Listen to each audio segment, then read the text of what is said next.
nantili zwe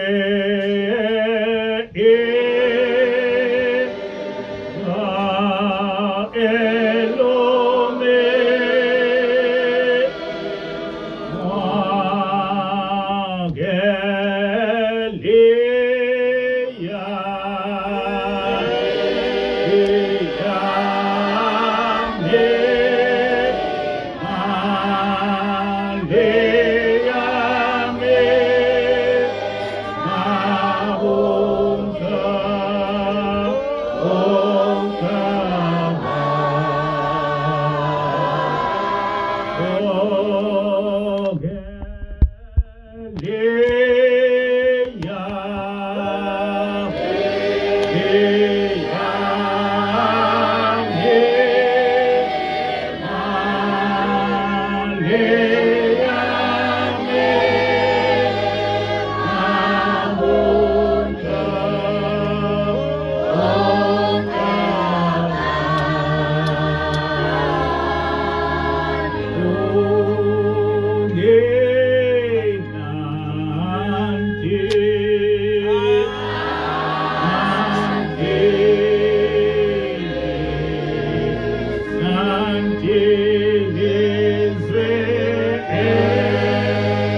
Asibonge.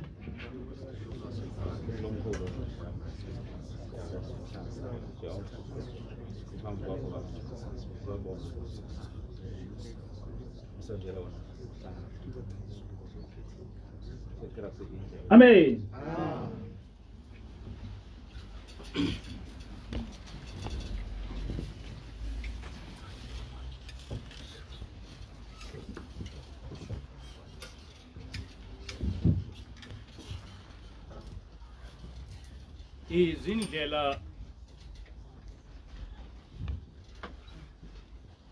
Izindlela kwenzeka njalo.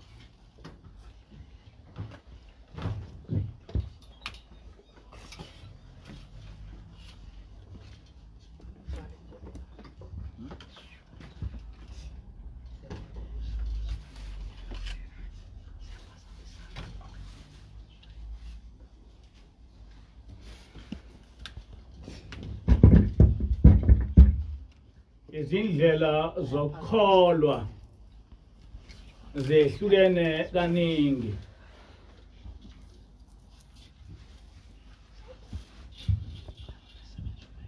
There are different ways of being pious. Ukhona abantu abangakholwa ukuthi uNkulunkulu nezulu ukhona. There are people who don't believe that God and heaven exist. Basifundisa kanjalo. That is what they've taught themselves. Bese kuba khona abantu abakholwayo ukuthi uNkulunkulu ukhona. Then there are people who believe that God does exist. Kodwa abanganendaba naye abangalandeli lutho olufundiswa uNkulunkulu. But they don't even care about what God has taught concerning the way we should worship Him. bese kuba khona abantu abakholwayo ukuthi uNkulunkulu ukhona nabamesabayo uNkulunkulu. Then there are people who believe in the existence of God and they also revere him. Kukhona kodwa futhi abantu abaziyo ukuthi uNkulunkulu ukhona. And there are people who just know that God does exist. uMose wayazi ukuthi uNkulunkulu ukhona. Prophet Moshe knew very well that God does exist. Ngoba uNkulunkulu oweza kuMose wakhuluma naye. Because it's God who came to Moshe and spoke to him. uEnoki wayazi ukuthi uNkulunkulu ukhona. Enoch also knew that God does exist. Ngoba iBhayibheli lithi uEnoki wahlala noNkulunkulu iminyaka engamakhulu amathathu.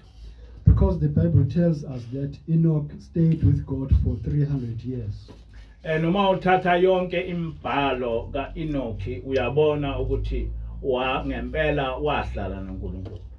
And if you examine all the writings by Enoch, you can see that he did stay with God. Nabaprofeti bakwaIsrayeli babazi ukuthi uNkulunkulu ukhona. Even the prophets of Israel were aware that God exists. Ngoba uNkulunkulu owayeze kubo ebathume. Because God would approach them and then give them various commissions. Okuseqinisweni bonke abantwana bakwaIsrayeli babazi ukuthi uNkulunkulu ukhona. In fact, all the children of Israel were aware that God does exist. Ngoba ngenkathi beseGibhithe ibona abamcela uNkulunkulu ukuthi ehle ezulwini ezobakhulula esandleni sikaFaro.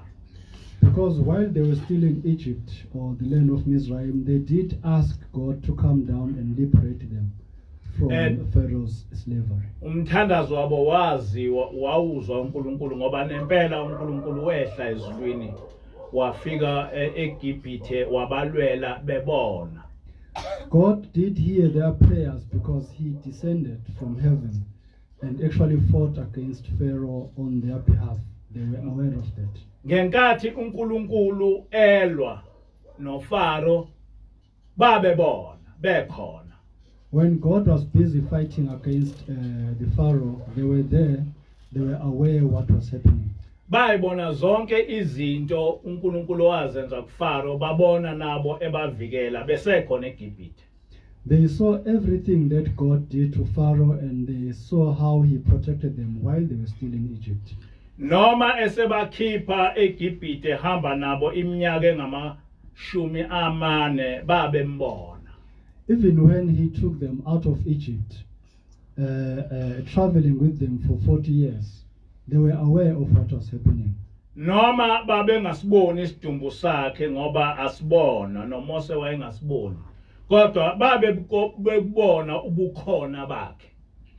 Even though they could not see him in reality because it's impossible to see God, but they were acutely aware of his presence and his works because they could feel that he was leading them. Babelibona ifu ababehamba nalo imini yonke.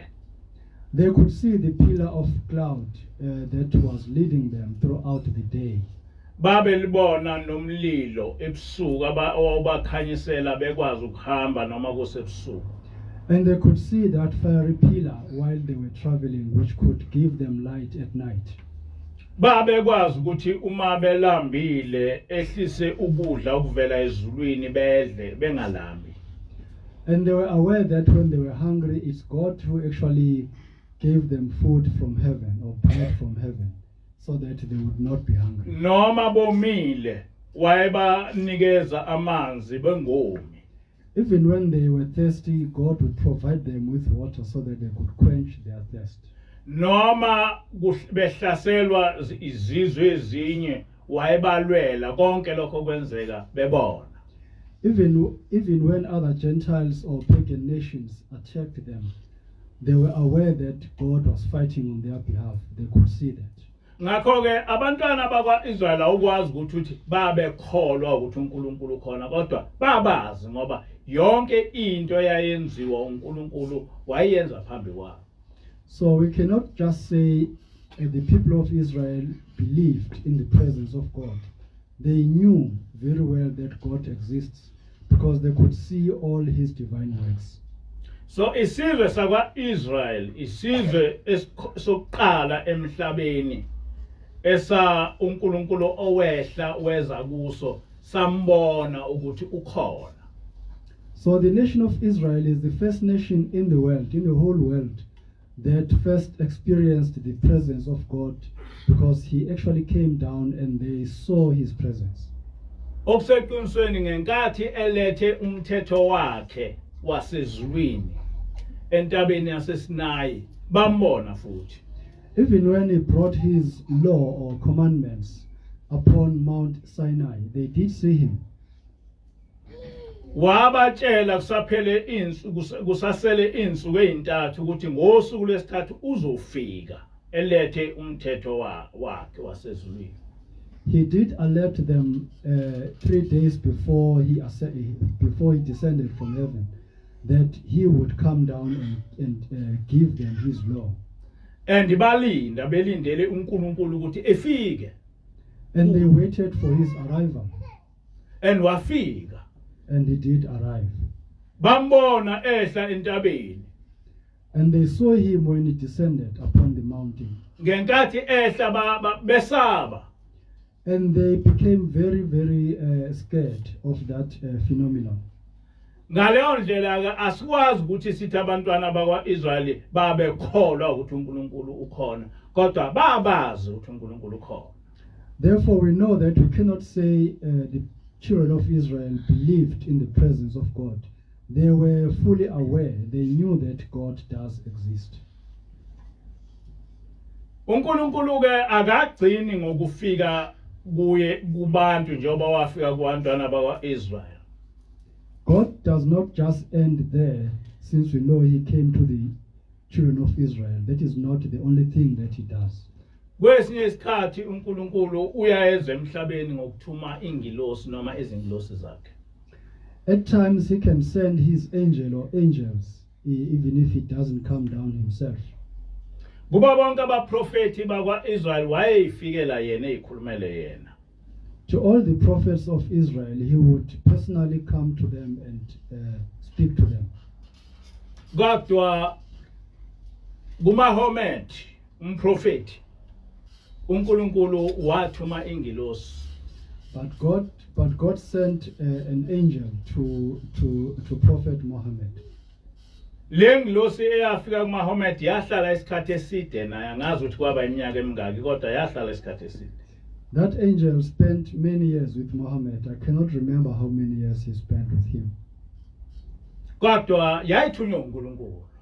But he had been sent by God Izovusa ivangeli likaNkulunkulu. in order to revive the gospel of God. uMahomet yamfundisa yonke impilo yasezulwini. He taught Muhammad everything about heavenly lifestyle. Yamfundisa ukuthi uNkulunkulu munye igama lakhe uJehova. He taught him that there's only one God and his name is Yahweh. Yamenza ukuthi ebhale incwadi engcwele namhlanje sibiza kuthiwa iQuran. He empowered him to write the holy book that we call Quran today. Yamnikeza amandla ukuthi akhe inkolo ebizwa kuthiwa iIslam. He also empowered him to establish a religion called Islam. Namanje na iIslam ikholwa kakhulu ekuthenini uNkulunkulu munye nguJehova. Even today, all Muslims in the world believe that there is one God and that is Yahweh or Allah. Ngo-September 2006 sathi hleli sabona sekunentombazana noma inkosazana ephakathi kwethu. In September 2006, we just realized that we had been visited by a divine maiden among ourselves. Le nkosazana yayichaza ngokuthi udadewethu izalwa umama uMadube. She introduced herself as my sister, as my mother's daughter, Madube. nganginaye udadewethu engangimelama washona ngizange ngambona. I had my sister that I didn't even see, but she passed away before I was born. Kodwa sathi mali enkosazana siyibuza ukuthi udadewethu kanjani yathi asithathe lokho esitshela khona. But when we needed more details concerning her claim about her being my sister, she simply said we should just believe what she had told us. Kodwa einsukaneni ifikile sabe siyabona ukuthi akusiyena umuntu lo. But after a few days after her arrival, we then realized that she was not actually human. Lokho sakubona ngoba sasisimthole esesendlini noma ekuphi lapha esikhona singazi ukuthi uqhamukeka kuphi kanjani. We got to know that because she would just emerge mysteriously and we would see her exactly in the house, but we didn't know exactly where she came from. Noma sehamba sasesimbone ngasekho. She would also just disappear, and that was very mysterious because she would not even say goodbye to us. Kodwa lokhu ukuthi ethi udadewethu kwahlala enhlizweni yami noma ngangazi ukuthi udadewethu kanjani. But when she said what she said concerning her being my sister, I really kept that in my heart, even though I didn't understand how that could happen. Noma nginaye noma engekho kwaba khona lokho kujabula kakhulu ukuthi udadewethu ubuyile. Even during her presence or absence, I would always feel excited that my sister had come back to life. Njoba sasesibonile ukuthi akasiyena umuntu kwakufanele ukuthi simesabe. Since we were now aware that she was not human, we were supposed to be scared of her. Kodwa esikhundleni sokuba simesabe samthanda kakhulu ngendlela esimangaliso. But instead of fearing her, we just loved her extremely. Ziningi ke izinto ezenziwa ilenkosazana ngenkathi ihleli nathi singazi ukuthi umuntu kanjani kodwa sesibonile ukuthi akusiyena umuntu wala emhlabeni.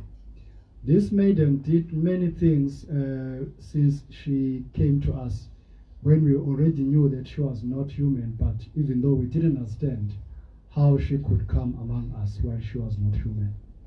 Kodwa ngokuhamba kwesikhathi kwase kuyacaca noma engazange wakusho ngomlomo wakhe kwacaca ukuthi ingilosi le.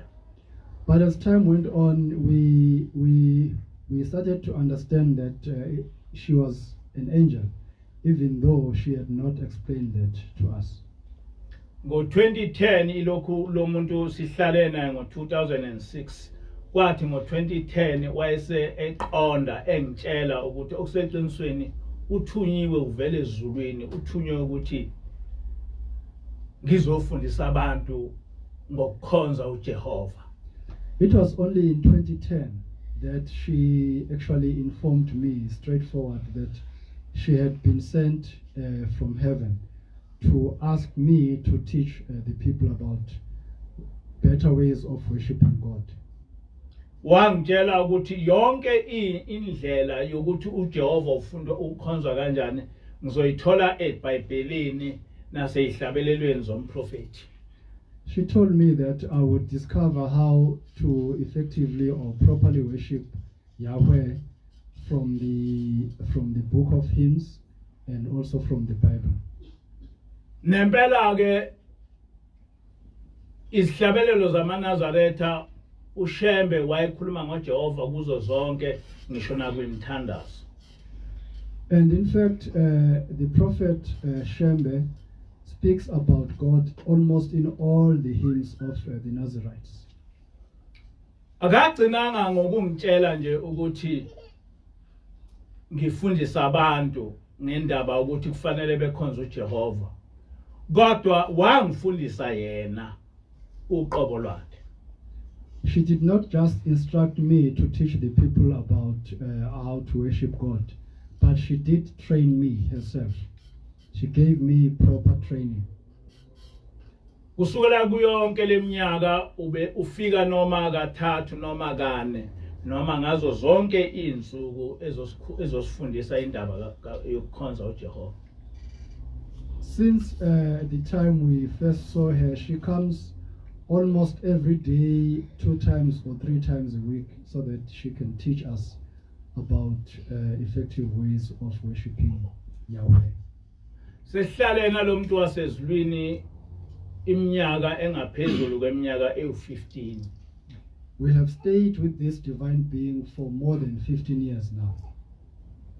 Kulokhu kuhlala kwethu naye sifundiswe izinto eziningi ngendaba kaNkulunkulu njengabantwana bakwaIsrael. During this period, we have been taught so many things about divine issues and about everything to do with heavenly affairs, just as the children of Israel were taught long ago. Ingilosi yakwazi ukuthi into eyifundisayo idemonstrate uyibone njengoba ikufundisayo. The angel can demonstrate what she teaches so that one can clearly understand what she is talking about. Iyakwazi ukuthi ikubonise izinto ezenzeka emandulo.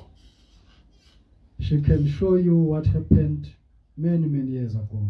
Iyakwazi ukuthi ikutshengise izinto ongayiboni engekho phambi kwakho.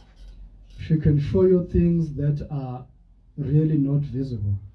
Iyakwazi ukuthi ikutshengise izinto ezenzeka ezulwini lezo usuke kufanele ukuthi uzazi.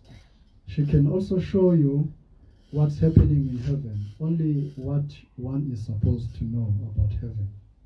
IBhayibheli ilazi lonke ngoba ilifunda esandleni sayo. She knows the rest of the Bible because she reads from the palm of her hand. Zonke ihlabelelo zamaNazaretha nemthandazo iyazazi ngoba ifunda esandleni sayo.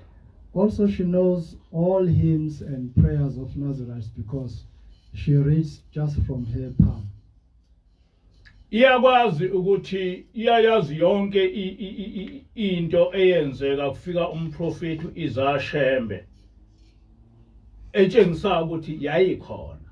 She knows everything that happened when Prophet Isaiah arrived, which clearly shows that she was there. Nezinto zonke zaseBhayibheli ichaza sengathi yayikhona. Kodwa vele futhi yayikhona. And she knows everything that is written in the Bible, and she can describe them as if she was there. Actually, she was there. Ngakho ke ngisho ngeqholo ukuthi angikholwa ukuthi uNkulunkulu ukhona, kodwa ngiyazi ukuthi uNkulunkulu ukhona. Therefore, I'm quite confident when I say I don't just believe in the presence of God, but I know that God does exist. Ngiyafana nabaprofeti bakwaIsrael.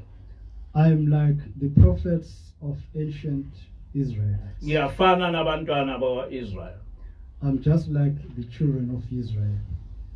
Ngiyafisa ukuba ngichaze ukuthi lokhu ingilosi yafika phakathi kwethu yini eyifundisile eyenze ukuthi bonke abantu begcina bebone ukuthi lento ekhulunywa ingilosi iyiqiniso.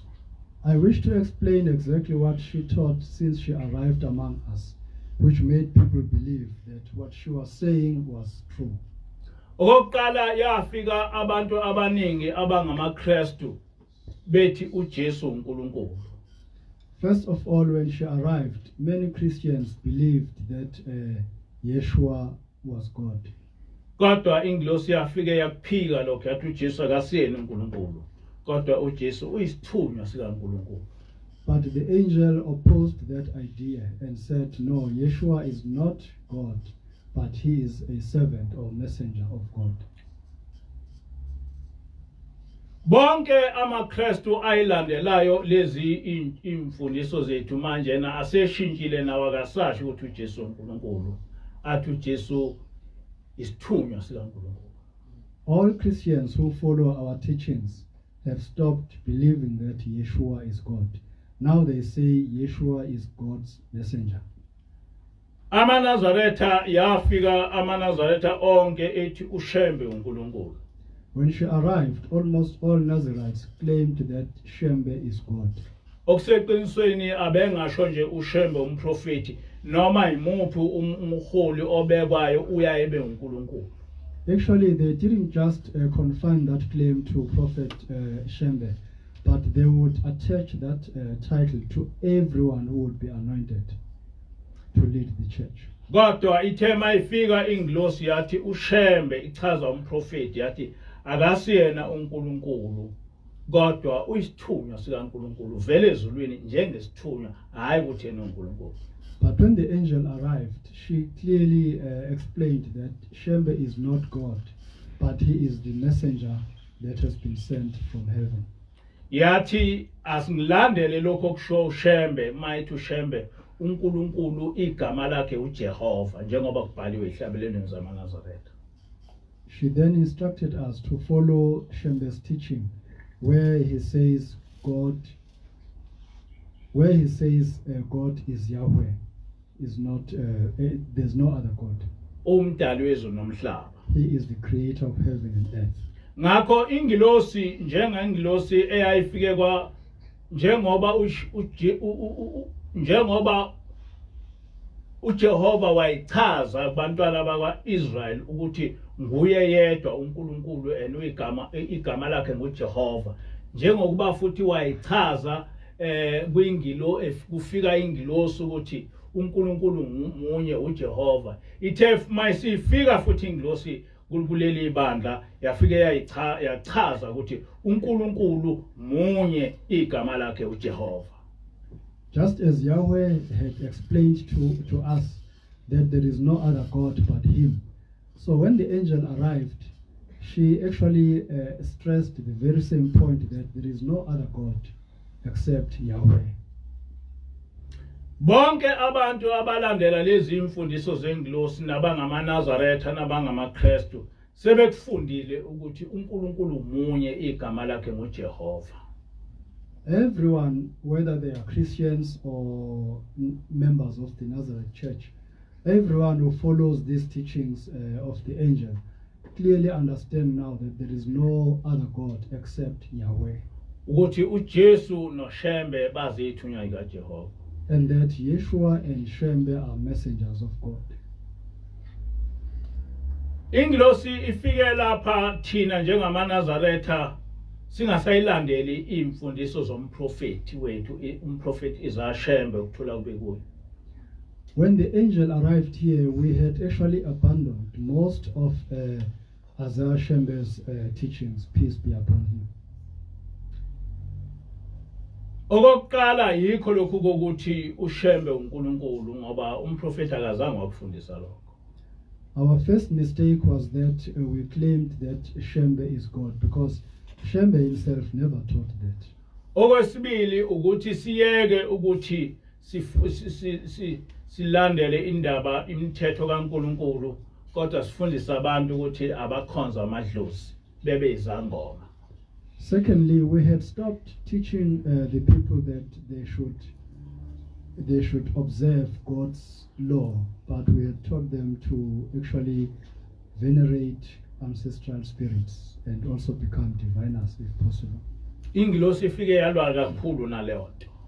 The angel aggressively opposed all that. Ukuthi awukwazi ukuthi ube likholwa bese futhi ulandela ukholwa kumadlozi ube isangoma. She said one cannot be a pious person and still venerate ancestral spirits and also become a diviner or a medium. Ngicabanga ukuthi kusukela ku-2006 njengoba sesiqede i-15 years ziningi izinto ingilosi esifundise zona ezenza ukuthi leli bandla lamaNazaretha licace ukuthi liyinkolo ngokwayo evusa inkolo yakwaIsrael. I think that since the arrival of the angel about 15 years ago, most of the teachings that she has given us have actually distinguished this church as a true church of God.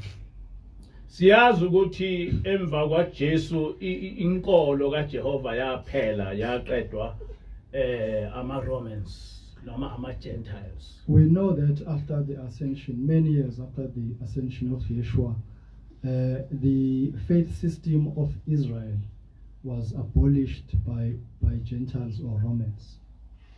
Siyazi ukuthi umuntu noma umprofeti ofike wavusa inkolo yakwa-Israyeli, inkolo kaJehova, umprofeti Isaiah Shembe.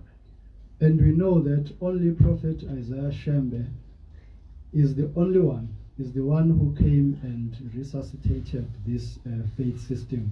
Siyazi ukuthi emva kwa-Isaiah Shembe ubuNazaretha futhi bese kuphela ngoba bese kukhonzwa bonke sebuna uNkulunkulu babo kukhonzwa amadlozi.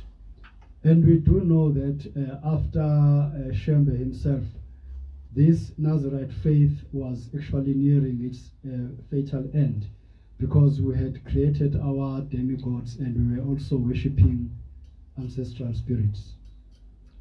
Ingilosi ifike ukuthi izovuselela imfundiso zomprofeti Isaiah Shembe, izovuselela inkolo yakwa-Israyeli eyayisiqedwe ngama-Gentiles. So the angel came in order to resuscitate the faith system of ancient Israel, which had been abolished by Gentiles. Ngikholwa ukuthi njengamanje isikhathi sokuthi ubuNazaretha kucace ukuthi kuyinkolo, njengoba kulethwe ingilosi ukuthi izokwenza lokho, njengoba nengilosi yayilethwe ukuba izokwakha iIslam yakwenza ukuthi kwaba inkolo. I believe that the main purpose of the coming of this angel is to resuscitate the Nazarite faith as an independent Nazarite faith system, just as it happened among Arabs with Islam. Ngikholwa ukuthi njengoba ama-Gentiles ayiqeda inkolo kaJehova, ingilosi ifike lapha ukuthi izoyibuyisa ibe ilento eyayiyona ingakaqedwa ngama-Gentiles. I'm also convinced that since Gentiles did away or abolished the faith system of Israel, the faith system of Yeshua, of Yahweh, so the angel has come to revive it so that it can actually be exactly as it was before. Ngikholwa ukuthi isikhathi manje sokuthi ubuNazaretha njengenkolo kube nencwadi yawo efana eyiBhayibheli efundisa ngomthetho kaNkulunkulu noma ngendlela kaNkulunkulu yokuhamba kwethu. I really believe that it's now time for our faith system as Nazarites to actually have our own holy book, just as the Bible or Quran or any other holy book. Ngake ngachaza ukuthi ngangifunda uStandard 3 mhla ngithi ngilele ngaboniswa iBhayibheli elikhulu lamaNazaretha. I once related this story that when I was in grade 5, I saw in a vision a big Bible, and I was told it was a Bible of Nazarites. Okuseqinisweni kwakubhaliwe ukuthi iBhayibheli lamaNazaretha. In fact, it was written that it was Nazarite Bible. Ngathi mangijabula ukuthi amaNazaretha aseneBhayibheli, kwasekuqhamuka izwi lathi lelo Bhayibheli ungajabuli ngoba lobhalwa nguwe. But when I got excited about what I saw in the vision, I heard a voice saying, "No, don't be excited, because you are the one who will have to write that Bible."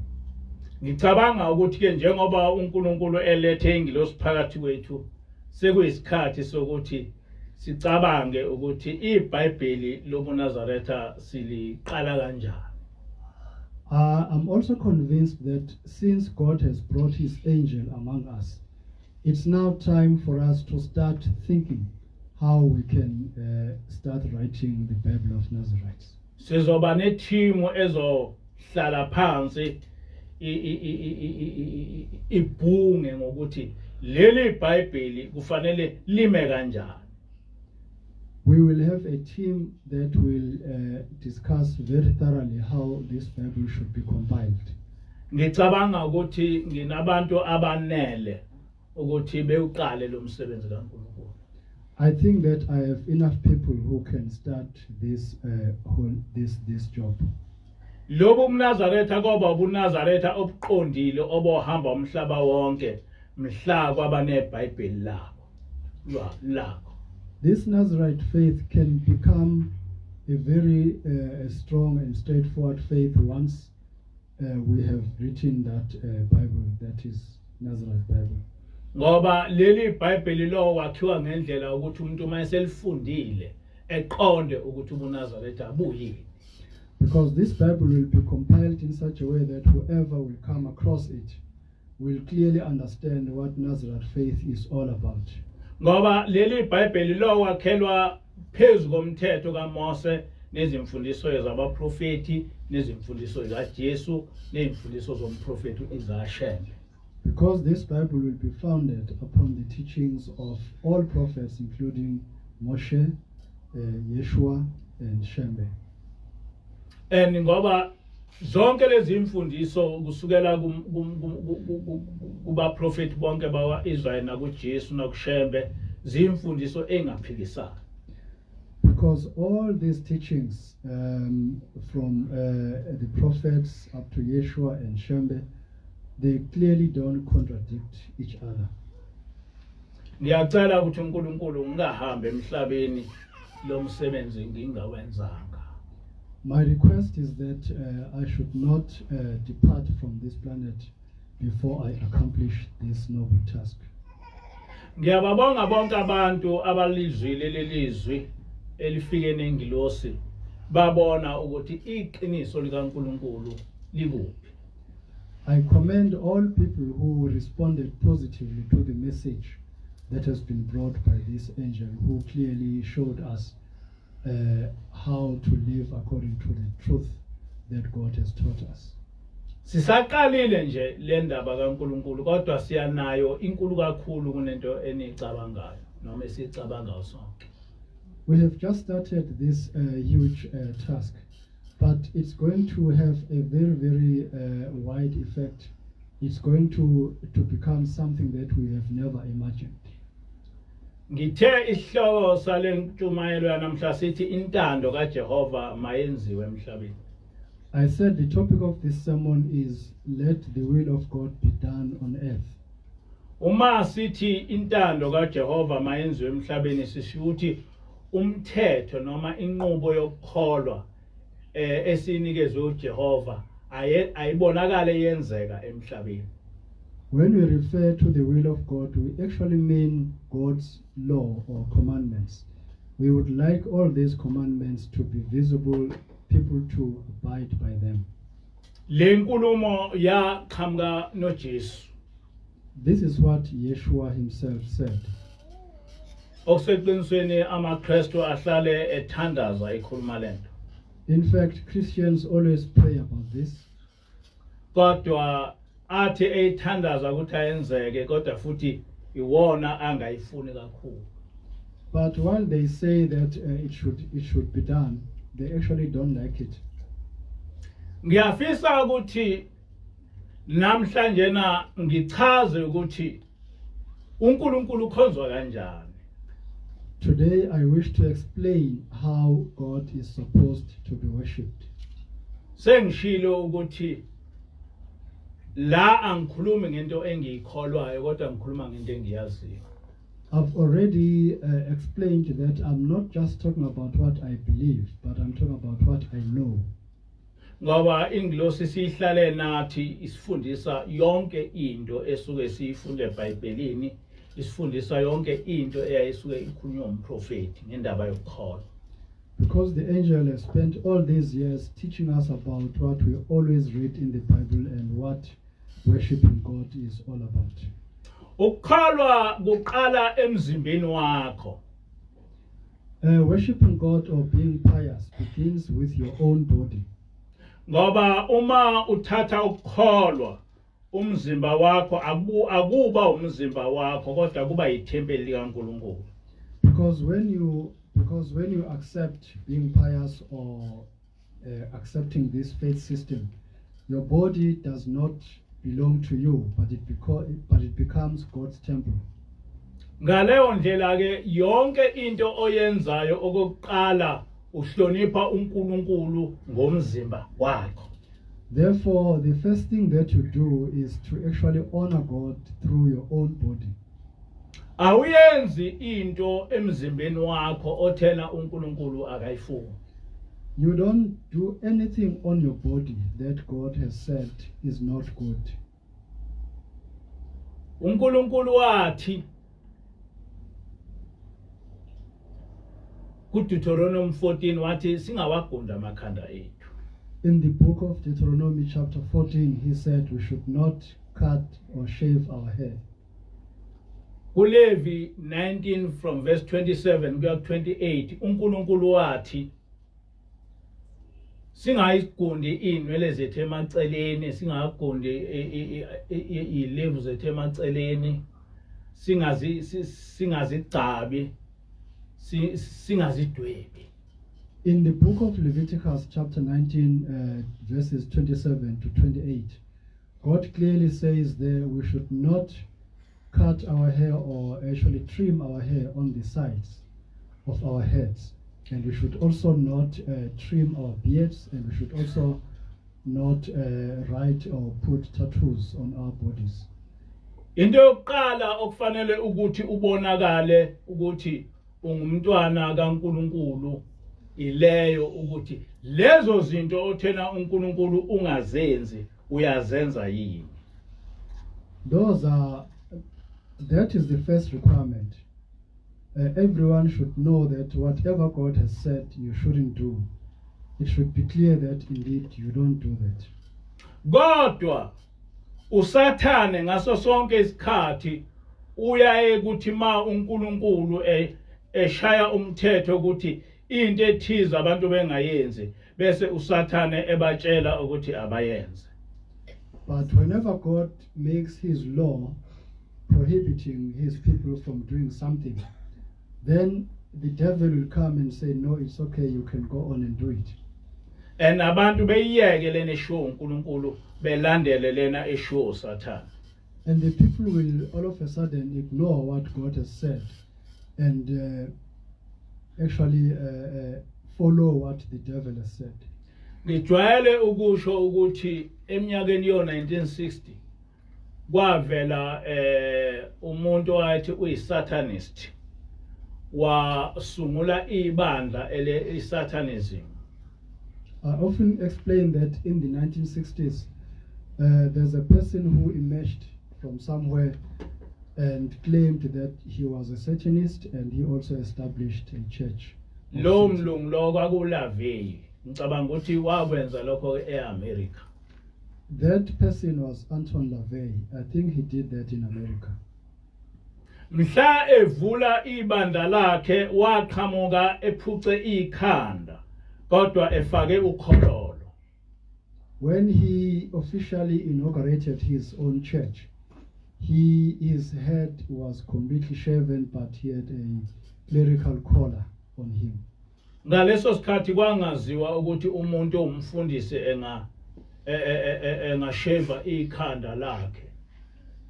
At that time, people were not aware, or they were not used to the idea of a priest shaving his head. Ngoba ukususa inwele zonke ekhanda kwakwaziwa kuyinto eyenziwa ziboshwa. Because shaving the whole head was known to be something that only prisoners had to do. Athi ma amaphepha embuza uAnton LaVey ukuthi ukwenzelani lokho, wathi angithi ngichazile ukuthi leli bandla ngelika Sathane ibandla eliphisa lokho okushiwo uNkulunkulu. But when the media wanted to know more about what he did, he said, I have already explained that this is the church of Satan, and we are really opposing what God has instructed his people to do. Kodwa emva kokuthi uAnton LaVey ekwenzile ukuthi eshave ikhanda umfundisi, bonke abantu abamnyama baphucula amakhanda abo. But after Anton LaVey has done that, almost all black people followed his example and shaved their heads. amakhanda asuswa asheva ngisho abafundisi njengoba yayenzile isatanist. Even the clergy started doing that exactly as Anton LaVey had showed them. Nabantu abadala abayisusa inwele emakhanda bangabe besaqonda ukuthi ukususa inwele emakhanda kuyinto yeyiboshwa. Even older people started shaving their heads, not understanding that that was something that only prisoners had to do. Namhlanje na kuyistayela ukusheva ikhanda lakho usale ube imbungculo. Nowadays, it has become very fashionable to shave your head completely. Kodwa kuseqinisweni kukuhlubuka uNkulunkulu. But in reality, it is about apostasy against God. uNkulunkulu wathi abantu bengasusi inwele emaceleni nesiliva emaceleni. God clearly instructed the people not to trim their hair on the sides, and also they were not supposed to trim their beards. Namhlanje na bonke abantu inwele emaceleni bayigundile.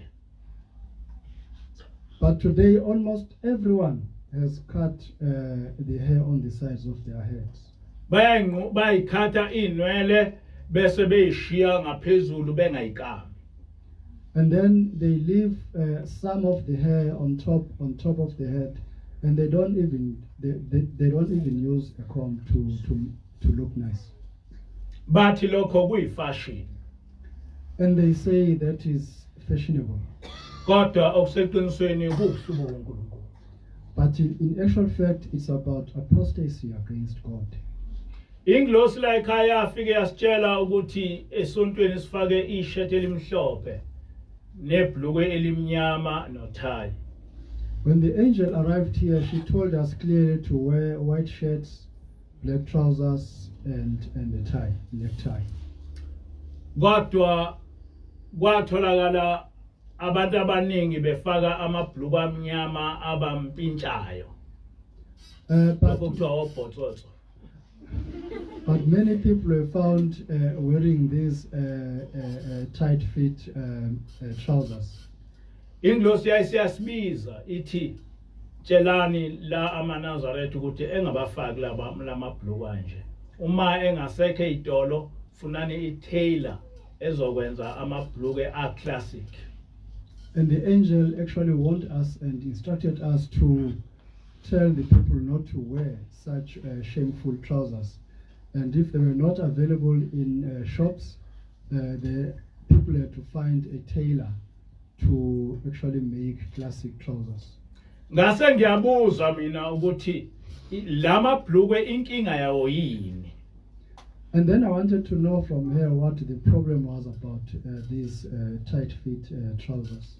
Yathi ingilosi inkinga yawo ukuthi amabhlukwe a-design uSathane. And the angel told me that the problem was that such trousers had been designed by the devil. Yathi uma ngabe uSathane efuna ukususa abantu kuNkulunkulu uyayidesign into bese leyo nto ibizwa ngokuthiwa ifashion. And she said whenever the devil wants to remove God's people from him, he designs something that everyone should wear, and that becomes fashion. Yayisithi ingilosi wena uma ungasube nengane bese lengane uyayithola isigqoke izinto ezenziwe isitha sakho ungayivuma leyo nto. And the angel wanted to know from me if I would allow my own child to wear clothes that have been designed by my enemy. Ngathi mina ngeke ngivume. And I said no, I wouldn't accede to that. Yayisithi ingilosi ke uSathane isitha esikhulu sikaNkulunkulu. And the angel said Satan is the biggest enemy of God. Ngaso sonke isikhathi uhlale elwela ukuthi esuse abantu kuNkulunkulu. He always tries to remove people from God. yathi ingilosi uNkulunkulu wachaza ukuthi uNkulunkulu onomona ongeke ebekezele ukuthi kukhonzwe omnye uNkulunkulu. And the angel reminded us that God said he is a God who is jealous. Yathi ke ingilosi awukwazi ukuthi ugqoke into edesignwe uSathane bese ungena ezulwini likaNkulunkulu. And the angel said, you cannot wear something that Satan has designed and still expect to enter God's heaven. Ngakho ke njengoba ngithi siyayazi indaba yasezulwini, ngichaza ukuthi izinto zonke zasezulwini asigcini ngokuyifunda eBhayibhelini, kodwa kwehliswa umuntu ezulwini ukuthi ezosichazela yonke into. Therefore, when I say I know everything about heavenly affairs, it's not just because I read it from the Bible, but a divine being was sent down from heaven to explain everything to us. UDeuteronomy 22 verse 5 kuthi owesifazane makangagqoki okwendoda nendoda mayingambathi ingubo yowesifazane ngokuba yilona lo owenza lokho uyisinengiso kuJehova. In the book of Deuteronomy chapter 22 verse 5, God clearly says that a woman should not wear men's clothes because that is an abomination in the eyes of God. Ngiyafisa ukuthi abantu besifazane ngibachazele lento kabanzi kunalokho abakucabangayo. I wish to explain this to women so that they can clearly understand this other than what they understand for now. Ayikho into eyisinengiso kuNkulunkulu njengomuntu wesifazane efake ibhlukwe. Nothing is a huge abomination in the eyes of God as a woman who's wearing trousers. Hayi kuphela ngokuthi ibhlukwe into yabantu besilisa. Not just because trousers should be used by men. Kodwa ngoba ibhlukwe lakhelwe ukuthi umuntu wesifazane ekhangise umzimba wakhe kubantu besilisa. Because trousers have been designed so that a woman can actually display her body for the benefit of men. Ibhlukwe labantu besifazane lakhiwe ngendlela ukuthi libe lithinte umzimba wakhe wonke, ukuze umuntu wesilisa ebone ukuthi umzimba wakhe lo isubizwa ongasese ubukeka kanjani. Women's trousers have been designed in such a way that they should clearly show the structure or shape of the whole feminine body. And that body is not, there are parts of the body that are private, but they are clearly shown through those designs. Ngamanye amazwi ibhlukwe labantu besifazane phese lakhelwe ukuthi likhangise umzimba womuntu wesifazane umuntu wesilisa, ukuze umuntu wesilisa ekhanukele lo muntu wesifazane ukuthi elale naye. Therefore, women's trousers have been designed for the sole purpose of attracting men so that they can develop feelings of lust, so that they can really want to have sexual relations with that woman. Umuntu wesifazane ofake isketi akakwazi ukufana nomuntu wesifazane ofake ibhlukwe, ngoba umuntu ofake ibhlukwe wesifazane utshengisa ukuthi izinqe zimi kanjani, noma ehamba etshengisa ukuthi unezinqe kanjani, utshengisa ukuthi ngisho ingaphambili lakhe ama private parts akhe kufanele ukuthi umuntu wesilisa ewabone, and ngokwenze njalo bese lo muntu wesilisa emkhanukela umuntu wesifazane, ekhanukela ukulala naye, not necessarily ukuthi uyamthanda. So there's a huge difference between a woman who wears skirts and the one who wears trousers, because trousers that have been designed for women are meant to attract men in order to see the behind and the forward of a woman, the buttocks and all these private parts, so that these men can develop these feelings of lust and wish to have sexual relations, not because they love her. Ngisho izingubo ezizokugqoka zamanje zakhiwe ngendlela ukuthi umuntu wesifazane attract abantu besilisa ngamabele akhe. Even clothes that are being designed nowadays are meant to actually force a woman to attract men through her breasts and stuff and parts of the body. And leyo nto ezulwini ngeke ikufake. And just for that behavior, one cannot enter heaven. Uma ngabe wenza leyo nto ugqoka into noma ngabe ngayilibhluke noma ngabe isiketi esifisha esizotshengisa amathanga bese umuntu wesilisa ekhanukela, lokho kuyinkinga, leso sono sokuthi umuntu wesilisa ekhanukele wena, uwena okhanukele yena. So if you wear clothes that are too revealing in such a way that men want to sleep with you, they will sin. But that sin, you will be accountable for that sin. It's not men, it's you. Uthi Jesu umuntu wesilisa okhanukela umuntu wesifazane usuke selale naye ngisho abungalalanga naye. Yeshua clearly teaches that if a man lusts after a woman, he has already had a sexual relation with her, even if that didn't happen literally. Umuntu wesifazane ogqoka ngendlela lokuthi is attract umzimba wakhe kumuntu wesilisa bese umuntu wesilisa emkhanukela, lo muntu ezulwini uqhamuka elenga amadoda. If a woman wears revealing clothes that cause men to lust after her, when she goes to heaven, she appears as a person from whom various men hang.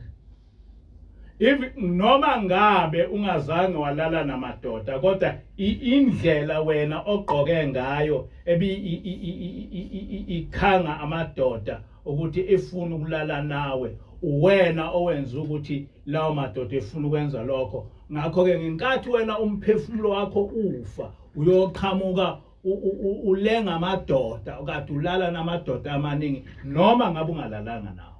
Even if you didn't necessarily sleep with all those men who were attracted to you because of your careless clothing style, but when you die and you appear in the judgment, all those men will appear with you. They will be your victims. In the same way, nendoda eyayibone umuntu wesifazane ifisa ukulala naye, iyayithi mawuhamba umphefumulo wayo iqhamuke eseyilele nayo, iboshelwe lokho yize engalalanga nayo.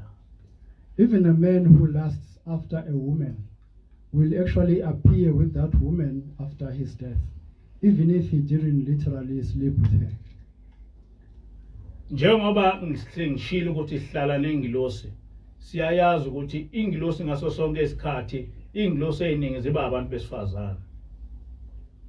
As I've said that we stay with the angel, we know that in most cases angels are females.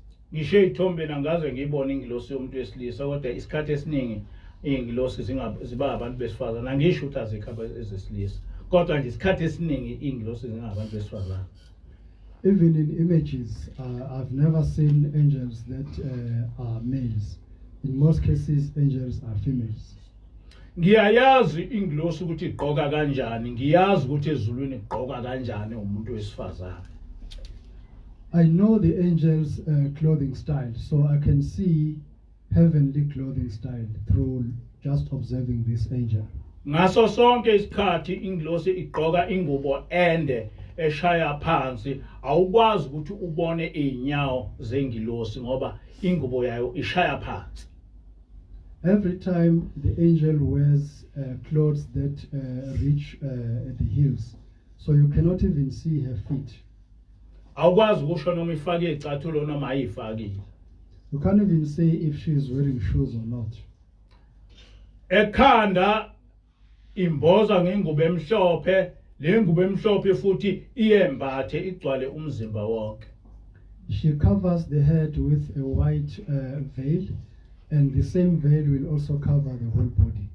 ngaleyo ndlela uma unengilosi ukwazi ukubona intamo yayo nobuso bayo nezandla zayo kuphela.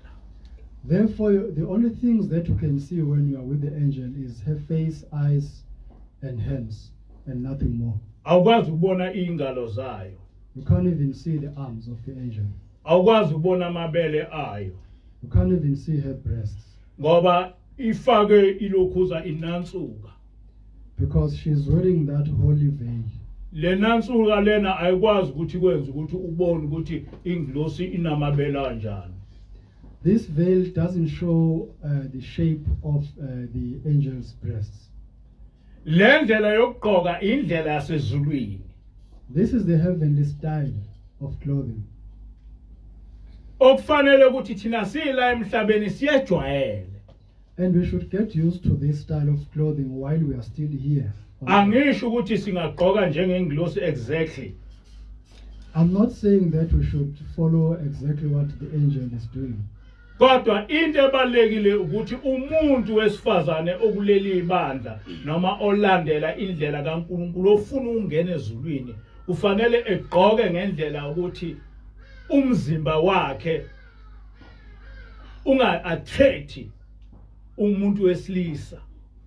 But the point is that any woman who is in this church or any woman who wishes to worship God should not wear revealing clothes if they truly want to enter the kingdom of God. Ngoba lokho kwenza uNkulunkulu esuke kuwe ngoba uba isilengiso kuye.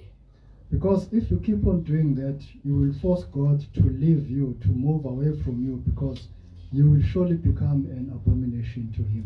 Umuntu ofuna ukuya ezulwini akangasigondi inwele zakhe ngoba ezulwini bonke abantu abasezulwini inwele zabo abasigundi ngoba uNkulunkulu uyayithanda inwele zomuntu. Anyone who wishes to enter heaven should not shave their head, because in heaven everyone doesn't do that, because God loves human hair. Umuntu ofuna ukuya ezulwini gundi inwele zakhe emaceleni esuse islevu sakhe emaceleni ngoba uNkulunkulu uyayinyanya le nto. Whoever wants to go to heaven should not shave their head on the sides, and they should not even trim their beard, because God doesn't like that. uNkulunkulu kuLevi 21 verse 5 to 6 uthi abafundisi abaye kuyigega amakhanda abo bangasiphucula isilevu emaceleni bangazigcabi emzimbeni. In Leviticus 21 verse 5 to 6 verses 5 to 6, God says priests must not shave their heads or shave off the edges of their beards or cut their bodies. Bayakubangcwele uNkulunkulu wabo. They must be holy to their God. Bangahlambalazi igama likaNkulunkulu wabo ngokuba banikela ngeminikelo yomlilo kaJehova. Isinkwa sikaNkulunkulu wabo ngalokho bayakubangcwele. And must not profane the name of their God, because they present the offerings made to the Lord by fire, the food of their God. They are to be holy. Ngithena uNkulunkulu uthi uJesu uthi intando kaNkulunkulu ayenziwe emhlabeni njengoba yenziwa ezulwini. I said Yeshua said God said the will of God should be done on earth as it is done in heaven. Kodwa abafundisi abaningi ababethi bangamakholwa bafundisa amakholwa into engekho. But many priests who claim to be pious to God actually mislead many believers. Ungakwenza kanjani ukuthi uwumfundisi uphuce ikhanda lakho uphambane nalento eshiwo uNkulunkulu kuLevi 21 verse 5 to 6? How can you as a priest of God shave your head while you know what God is saying in Leviticus 21 verses 5 to 6? Laba bantu othi bafundisa ukuthi bafundisa indaba kaNkulunkulu uqamba amanga uyabakhohlisa. You are simply misleading all these people because you are not doing what God said you must do. Uma wena ugunda ikhanda umfundisi, abantu bazoyeka kanjani ugunda amakhanda? If you as a priest start shaving your head, how do you think your followers will stop doing that? Engikushoyo ke ukuthi njengoba siqala inkolo leyo kuNazaretha sivusa inkolo yasemandulo yama-Israyeli njengoba nathi singama-Israyeli, kufanele sibhekisise zonke izinto othena uNkulunkulu zisiningiso kuye. Now my point is, since you are now beginning to strictly follow the faith system of ancient Israelites, we should really make sure that we know everything that God has said is an abomination to him. Ngoba asikwazi ukwenza into othena uNkulunkulu isiningiso kuyo, kodwa thina siyenze sifundisa abantu ngayo bese sithi singamakholwa angaphansi kwenkolo kaJehova. Into enjalo ayikho. Sikhohlisa abantu. Because we can't just claim that we worship the living God when we are busy teaching people to do things that God hates. We are simply misleading or deceiving these people. Asilandele lokho kwasho uJesu ukuthi intando kaNkulunkulu ayenziwe emhlabeni njengoba yenziwe ezulwini. Let's follow exactly what Yeshua said when he said, let the will of God be done on earth as it is done in heaven. Inkosi ubusele khona uzwini. May God bless his word. Amen. Hlabelela Zulu.